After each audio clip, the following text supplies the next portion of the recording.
Delhi BJP प्रदेश अध्यक्ष वीरेंद्र सचदेवा ने कहा है कि जल बोर्ड में घोटाले अरविंद केजरीवाल सरकार के भ्रष्टाचार का बड़ा उदाहरण है। 10 डीपीआर की जगह 2 डीपीआर पास करने का केजरीवाल कारण बताए। वहीं दिल्ली विधानसभा में नेता प्रतिपक्ष रामवीर सिंह बिदोड़ी ने सवाल किया है कि अरविंद केजरीवाल ने जल बोर्ड में विपक्षी पार्टी के मेंबर को क्यों नहीं बनाया गया, जबकि बांसुरी स्वराज ने कहा है कि 2015 से यमुना की सफाई का बहाना केजरीवाल सरकार कर रही है, अब तक कोई भी डिटेल प्रोजेक्ट रिपोर्ट नहीं बनाई गई है। 2 दिन से लगातार एसटीपी प्लांट्स को लेकर हम कुछ सवाल खड़े कर रहे हैं। हम दस्तावेजों के साथ कह रहे हैं कि अरविंद केजरीवाल, तुमने और तुम्हारे साथियों ने जल बोर्ड को लूटने का अड्डा बना लिया है। लगातार जल बोर्ड में जो घोटाले हो रहे हैं या निकल कर आ रहे हैं, वो आपके भ्रष्टाचार का परिणाम है। लेकिन मैं हैरान था सुबह आज पढ़ते हुए अखबार में कि कितनी बेशर्मी से इनके मंत्री अपने भ्रष्टाचार को अधिकारियों पर डाल रहे हैं। आज हम प्रेस वार्ता में बताएंगे कि कैसे उनके मंत्री झूठ बोल रहे हैं,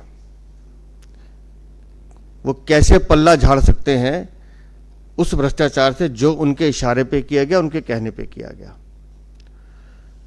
जिस एसटीपी प्लांट्स की बात हमने परसों एक चिट्ठी लिखी थी माननीय उपराज्यपाल साहब को और जांच एजेंसीज को, उस चिट्ठी के 2-3 मजमून में आपसे आज फिर शेयर करना चाहता हूं। कुछ बातें हमने कल भी कही हैं।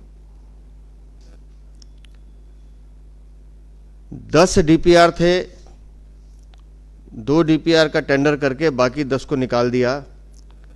उसके पीछे का कारण बता दें अरविंद केजरीवाल। इतनी हिम्मत, इतनी हिमाकत अधिकारी नहीं कर सकते। जानबूझकर एक ही कंपनी को फायदा पहुंचाने के लिए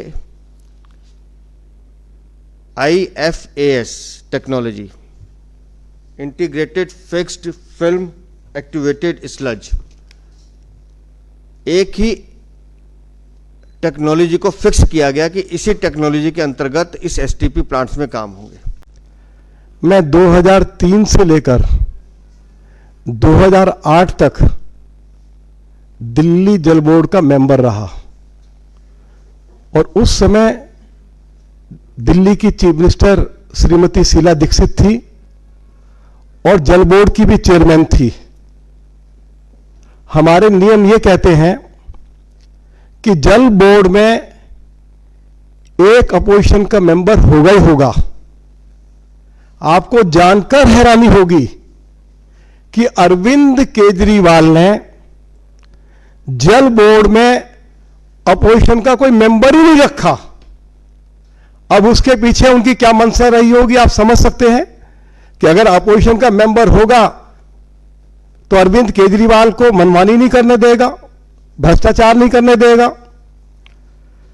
तो मैं अरविंद केजरीवाल से पूछना चाहता हूं कि जब से आप चीफ मिनिस्टर बने हैं, आपकी सरकार ने जल बोर्ड में अपोजिशन के किसी विधायक को मेंबर क्यों नहीं बनाया? 1 जुलाई 2022 को दिल्ली जल बोर्ड की बैठक होती है और बैठक की अध्यक्षता उस समय के डिप्टी चीफ मिनिस्टर और जल बोर्ड के चेयरमैन श्री मनीष सिसोदिया जी ने की। और उस बैठक में डिप्टी चेयरमैन जल बोर्ड सौरभ भारद्वाज उपस्थित थे। इनके एक और विधायक श्री नरेश वालियान उपस्थित थे और बोर्ड में इनके एक और मेंबर हैं श्री शरद कुमार चौहान। उस बोर्ड में नीलोठी, पपनकला, नरेला, रोहिणी, केशवपुर और नजफगढ़ में जो एसटीपीएम को अपग्रेडेशन करने का जो कार्य का ठेके का जो काम है वो बोर्ड में लाया गया। जो अनुमानित राशि थी उसके बारे में पहले ही बहुत कुछ बताया जा चुका है कि अनुमानित राशि जो थी वो 1546 करोड़ रुपया थी।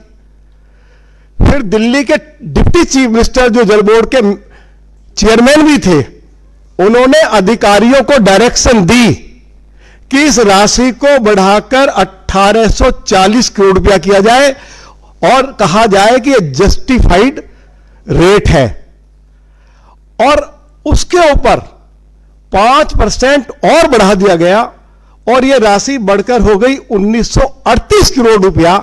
और जो 5% बाद में बढ़ाया गया, जस्टिफिकेशन यह दिया गया कि स्टील और सीमेंट के दाम बढ़ गए हैं, इसलिए 5% और यह राशि बढ़ाई जा रही है। आपको जानकर हैरानी होगी कि इसमें कोई सिविल वर्क था ही नहीं, सीमेंट और स्टील का कोई काम ही नहीं था।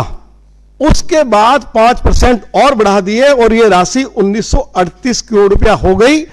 और इसको 1 जुलाई 2022 को दिल्ली जल बोर्ड के चेयरमैन, उस समय के deputy chief minister Shri Manish Sisodia ने अपनी मंजूरी दी। यह कहना कि इसके लिए अधिकारी जिम्मेदार हैं, यह मेरे पास, मैं अभी आपको उपलब्ध कराऊंगा।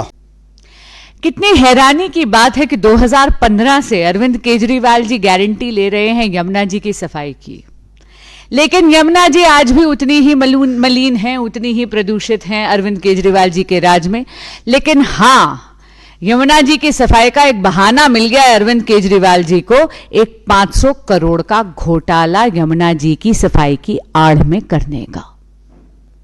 यह मैं क्यों कह रही हूं? क्योंकि एसटीपीज, जैसा आपको अध्यक्ष जी ने बताया कि 10 एसटीपीज थे जिनको 2 कैटेगरीज में क्लब कर 4 टेंडरों में, केवल 4 टेंडरों में बिड मंगवाई गई और किसी भी प्रकार की डिटेल्ड प्रोजेक्ट रिपोर्ट नहीं बनाई गई। क्यों?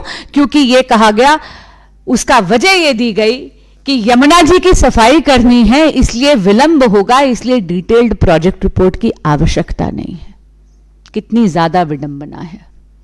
अरे डिटेल्ड प्रोजेक्ट रिपोर्ट की तो आवश्यकता है, क्योंकि हर सरकार को यह तो देखना है कि बिड मंगाने से पहले न्यूनतम कितना होना चाहिए, कितना खर्चा चाहिए। यह तो एक आम गृहिणी भी जानती है कि राशन खरीदने से पहले आपको पता होना चाहिए कि आपका बजट कितना है, कितने बजट की आवश्यकता है। इतने बड़े करोड़ों करोड़ों के प्रोजेक्ट आप बिना डिटेल्ड प्रोजेक्ट रिपोर्ट के निकाल देंगे? इसमें आप ये देखिए, एसटीपीज में किसी भी प्रकार का ढंग का प्रोसीजर फॉलो नहीं हुआ। उसके बाद हम आते हैं दूसरी बात पर। कॉस्ट एस्टिमेशन जो थी वो इन्फ्लेट करी गई, यानी उसको बढ़ाया गया। और क्यों बढ़ाया गया? क्योंकि जब आप डिटेल प्रोजेक्ट रिपोर्ट नहीं लेंगे तो आप क्या करेंगे? आप कहेंगे कॉस्ट एस्टिमेशन हम रोहिणी के एसटीपी प्लांट की कर लेते हैं।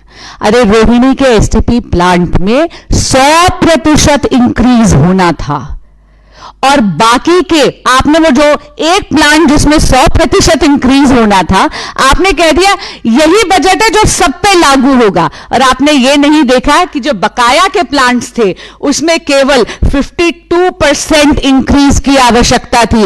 तो बताइए, एक प्लांट जिसमें 100% कैपेसिटी बढ़ानी थी उसका पैसा ज्यादा होगा ना, उसका पैसा आप न्यूनतम तौर पर एक बजट पर उन पे कैसे लागू कर देंगे जहां पर केवल 52% इंक्रीज की आवश्यकता है? यह बहुत स्वाभाविक सी बात है। उसके बाद आप देखिए तीसरी बात, अध्यक्ष जी ने आपको बताया कि टेंडर की कुछ शर्तें ऐसी रखी गई कि एक ट्रांसपेरेंसी, एक पारदर्शिता ना हो। केवल आम आदमी पार्टी के चुनिंदा कुछ बिडर्स हैं जिनको बुलाया जाए टेंडर बिड के लिए। इसमें 2 चीजें करी गई। पहली बात तो एक ऐसी टेक्नोलॉजी के लिए बोला गया, IFAS टेक्नोलॉजी, जो 1 दिसंबर 2021 की मीटिंग में मिनिस्टर वाटर यानी मंत्री जी ने तय कर दी कि केवल और केवल यह टेक्नोलॉजी चलेगी। अध्यक्ष जी ने आपको पढ़ के सुनाया कि फाइल पे यह लिखा गया कि मंत्री जी तो कॉम्पिटेंट ही नहीं थे ये कहने के लिए। और इसके अलावा जो अवधि दी गई वो इतनी अनरियलिस्टिक, जिसमें यह काम हो ही नहीं सकता था। केवल 11 महीने की अवधि दी गई। जो इनके चुनिंदा हुए लोग थे जिनको यह बिड दी गई, अरे वो भी अभी केवल 30 से 35% काम ही खत्म कर पाए हैं। टॉप स्टोरी ब्यूरो के लिए दिल्ली से हेमंत कुमार की रिपोर्ट।